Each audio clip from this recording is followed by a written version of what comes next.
श्रीमन्नारायण नारायण हरि हरि भजमन्नारायण नारायण हरि हरि। हमरे लिए देर प्रभु काहे को करी, भजमन्नारायण नारायण हरि हरि। श्रीमन्नारायण नारायण हरि हरि। अर्जुन ने बुलाया प्रभु दौड़े चले आए, अर्जुन ने बुलाया प्रभु दौड़े चले आए। गीता का ज्ञान सुनाया रे हरि, भजमन्नारायण नारायण हरि हरि।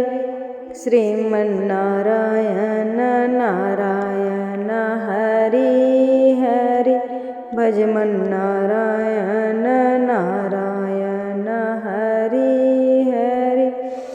द्रौपदी ने बुलाया प्रभु दौड़े चले आए, द्रौपदी ने बुलाया प्रभु दौड़े चले आए। सभा में चीर बढ़ाया रे हरि, श्रीमन्नारायण नारायण हरि हरि भजमन्नारायण नारायण हरि हरि। मीरा ने बुलाया प्रभु दौड़े चले आए, मीरा ने बुलाया प्रभु दौड़े चले आए। जहर को अमृत बनाया रे हरि, श्रीमन्नारायण नारायण हरि हरि भजमन्नारायण नारायण हरि हरि। नरसिंह ने बुलाया प्रभु दौड़े चले आए हैं, नरसिंह ने बुलाया प्रभु दौड़े चले आए हैं। रामा का भात भराया रे हरि, श्रीमन्नारायण नारायण हरि हरि भजमन्नारायण नारायण हरि हरि। श्रीमन्नारायण नारायण हरि हरि भजमन्नारायण नारायण हरि हरि। श्रीमन्नारायण नारायण।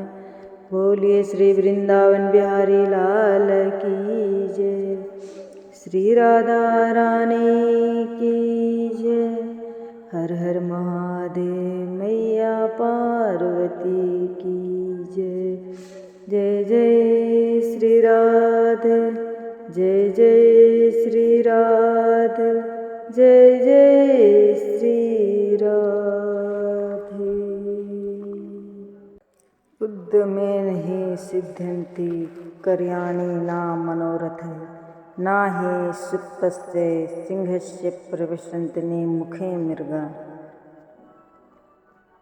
इस श्लोक का अर्थ है कि सिर्फ इच्छा करने मात्र से किसी व्यक्ति के काम पूरे नहीं होते, बल्कि उसके लिए मेहनत भी करनी पड़ती है। जिस प्रकार एक सोए हुए शेर के मुंह में हिरण स्वयं नहीं आता, उसे स्वयं ही अपना भोजन के लिए परिश्रम करना पड़ता। कर्मण्येवाधिकारस्ते मा फलेषु कदाचन।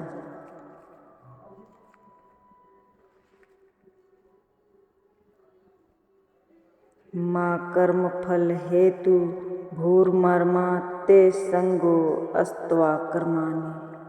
यह गीता का श्लोक है।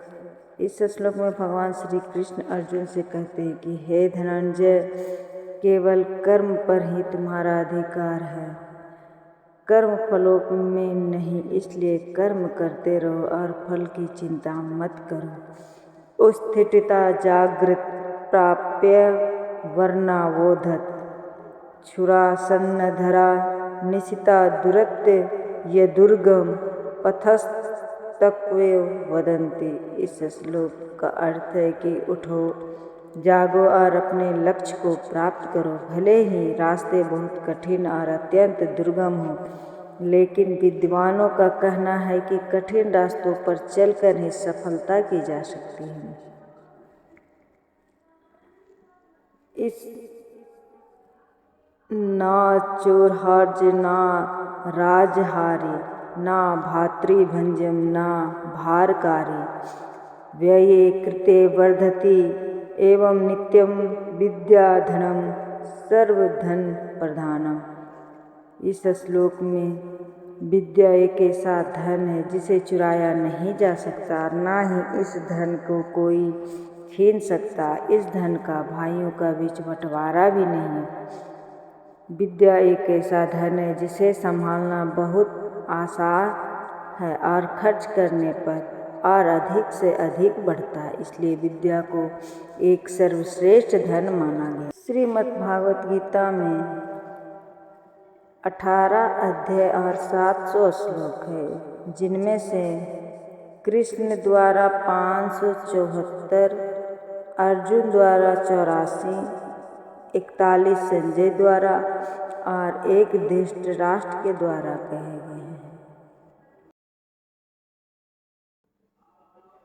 प्रथम अध्याय का नाम अर्जुन विषाद योग है। वह गीता के उपदेश का विलक्षण नाटकीय रंगमंच में प्रस्तुत करता है, जिसमें श्रोता और वक्ता दोनों ही कुतूहल शांति के लिए नहीं वरन जीवन की प्रगाढ़ समस्या समाधान करने के लिए प्रवृत्त होते हैं। शौर्य और धैर्य, साहस और बल, इन चारों गुणों को प्रभुत मात्रा से अर्जुन व्यक्तित्व बना। और इन चारों के ऊपर के 2 गुण एक थे, एक क्षमा, दूसरी प्रज्ञा। बल प्रधान छात्र धर्म से प्राप्त होने वाली स्थिति में पहुंचकर सहसा अर्जुन के चित्त पर एक दूसरे ही प्रकार के मनोभाव का आक्रमण हुआ।